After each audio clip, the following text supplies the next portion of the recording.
Ma come mai i giocatori dell'Inter vengono sempre espulsi nei big match?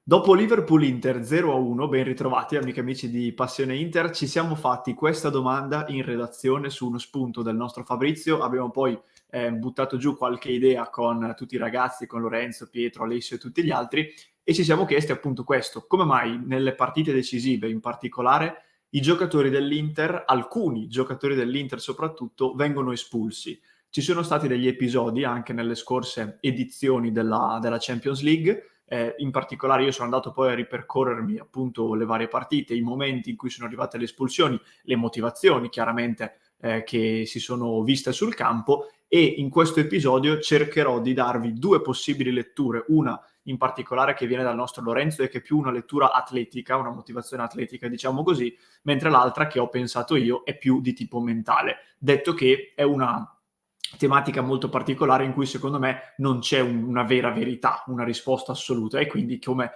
ogni volta in cui trattiamo questo tipo di argomenti sarò molto curioso di leggere anche la vostra nei commenti.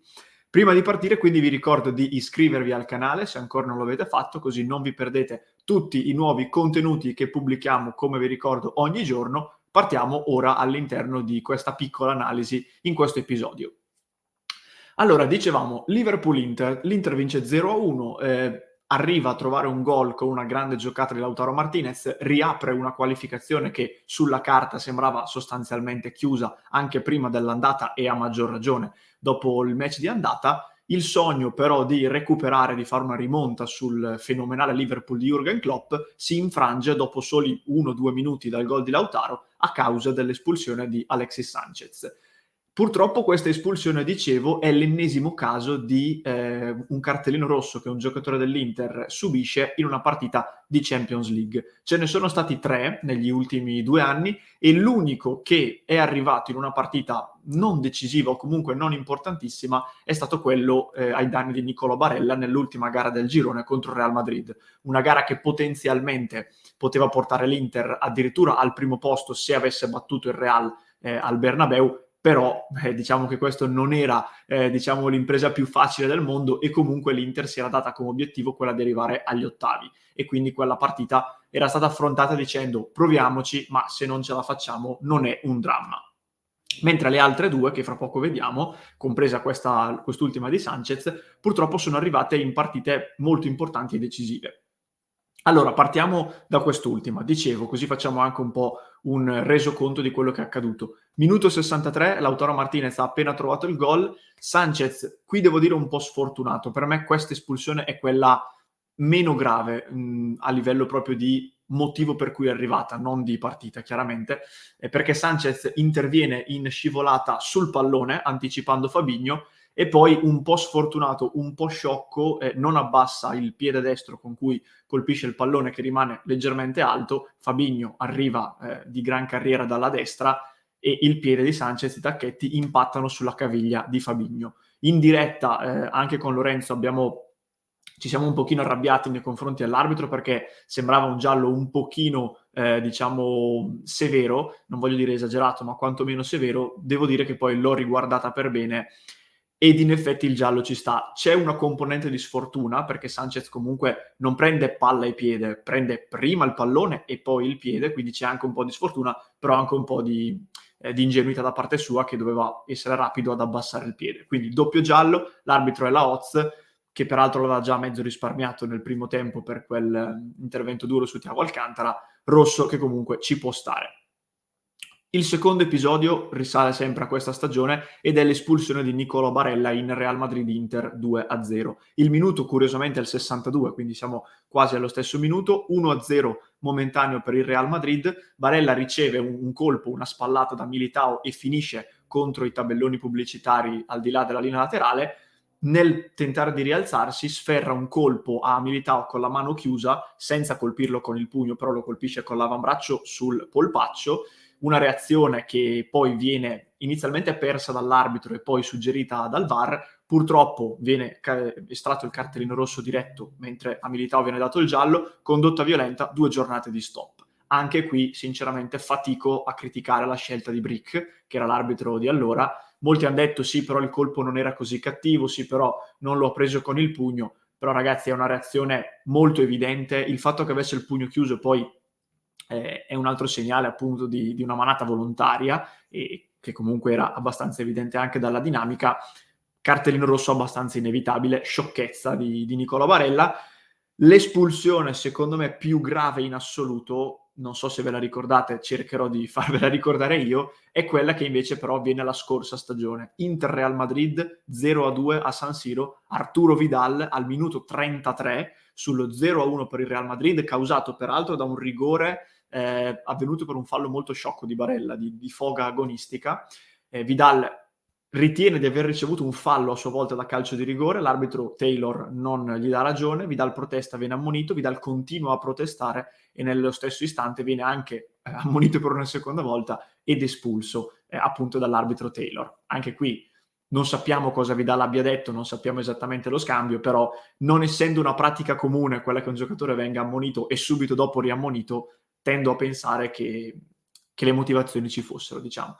E dico che questa è quella più grave perché non perché Inter-Real Madrid 0-2 fosse più importante di Liverpool-Inter, però ragazzi, minuto 33, partita quindi ancora tutto sommato aperta, in svantaggio di un solo gol. Era una partita importante perché l'Inter non era partita bene nelle gare del girone. Arturo Vidal è il giocatore più di esperienza in assoluto della rosa, anche in terra europea, non posso ammettere che faccia una sciocchezza di questo tipo. Quindi secondo me la più grave è questa qui, quella di Barella molto molto evitabile in una partita poco importante che però poi ha avuto dei riverberi in quelle veramente decisive, perché le 2 giornate gli hanno fatto saltare andata e ritorno agli ottavi.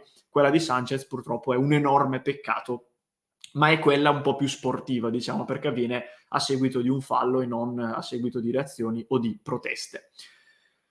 Questo è un po' il resoconto. Vi dicevo, le 2 motivazioni che abbiamo trovato in redazione.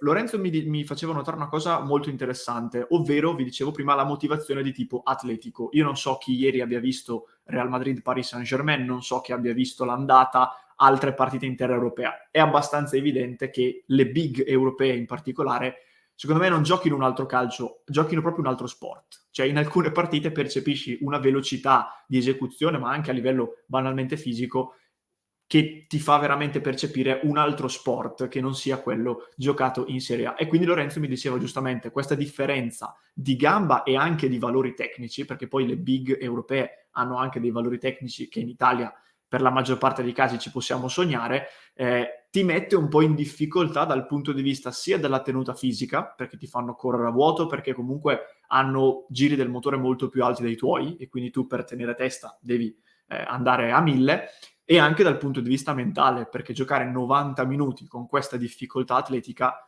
poi alla fine mentalmente, ragazzi, è sfiancante. Questo quindi ti porta ad avere magari dei momenti di poca lucidità e quindi poi a caricarti di falli o appunto interventi sbagliati, e soprattutto non ti permette il minimo ritardo negli interventi, perché è evidente che se questi vanno più veloci e hanno anche una tecnica migliore della tua, il minimo ritardo ti causa magari un cartellino giallo di troppo, vedi Alexis Sanchez, e l'espulsione. E questo secondo me è un'osservazione molto pertinente che condivido.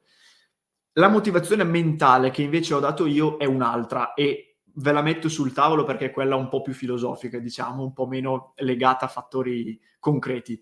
Io mi sono reso conto di questo.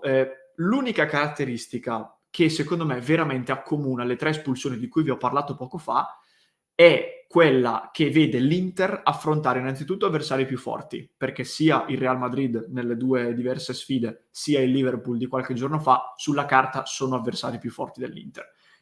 Di conseguenza l'Inter ha bisogno di mettere in campo qualcosa in più della normalità per provare a batterli, perché altrimenti giocando diciamo sul velluto come spesso fa in Serie A non sarebbe stato sufficiente. L'Inter purtroppo, va detto, negli ultimi 2 anni, anzi diciamo nell'ultimo anno e mezzo, l'anno scorso di Conte e buona parte di quest'anno con Simone Inzaghi, non è molto abituata a scendere in campo in Serie A non avendo i favori del pronostico, perché la maggior parte delle volte, anche contro le squadre più forti, comunque scendeva in campo la maggior parte delle volte essendo la favorita, sia sulla carta che anche nel momento in campionato.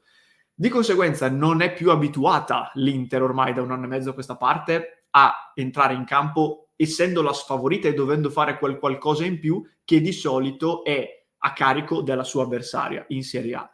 Questa quindi è una condizione che ti porta ad essere in una situazione diversa dal solito, nella quale non sei abituato, e anche a livello mentale i giocatori magari un po' più elettrici, un po' più, come dire, esuberanti, possono cadere in alcuni errori, che siano tecnici, vedi Alexis Sanchez che comunque ha fatto una partita in cui si è speso molto, interventi in scivolata, contrasti eccetera, oppure in situazioni un pochino più legate all'aspetto mentale, per esempio Barella che abbiamo visto, soprattutto nei momenti in cui non è molto lucido, non è esattamente il giocatore più appunto lucido in determinate situazioni, spesso magari si fa prendere dal nervosismo. Il massimo esponente di questa teoria si chiama Arturo Vidal, che nella sua carriera, non solo all'Inter, non è, diciamo, nuovo a reazioni come quelle in Inter Real Madrid. Quindi queste condizioni dove sei per 90 minuti in potenziale difficoltà dal punto di vista fisico, dal punto di vista tecnico, e sei consapevole di essere anche inferiore sulla carta, quindi da pronostico, ti possono portare ad andare un po' fuori giri a livello mentale e fisico e magari a compiere degli errori come quelli che purtroppo hanno fatto Barella, Vidal e Sanchez. Queste sono, ragazzi, le due motivazioni che abbiamo diciamo fatto emergere dal nostro brainstorming in redazione quando ci siamo confrontati su questo tema. Se siete arrivati fino a questo punto dell'episodio vi chiedo di utilizzare un emoji che non abbiamo mai usato, credo, però abbiamo parlato di espulsioni, quindi lasciatemi l'emoji del pallino rosso o del quadratino rosso, quello che è, insomma, che simboleggia il cartellino. Quindi lasciatemi questo emoji, fatemi sapere cosa ne pensate. Io sono molto curioso perché secondo me qui possono esserci delle letture che noi non abbiamo, che a noi non sono venute in mente. Quindi voi che siete sempre forieri di commenti interessanti, sono curioso di leggerli. Fatemi sapere nei commenti poi se condividete anche una delle due ipotesi che abbiamo messo in campo. Vi ricordo poi che se volete sostenere il nostro progetto potete farlo abbonandovi o direttamente sul canale YouTube o su www.passioneinter.club, e poi vi ricordo che torniamo tutti i giorni in diretta su YouTube e su Twitch a partire dalle 19:30.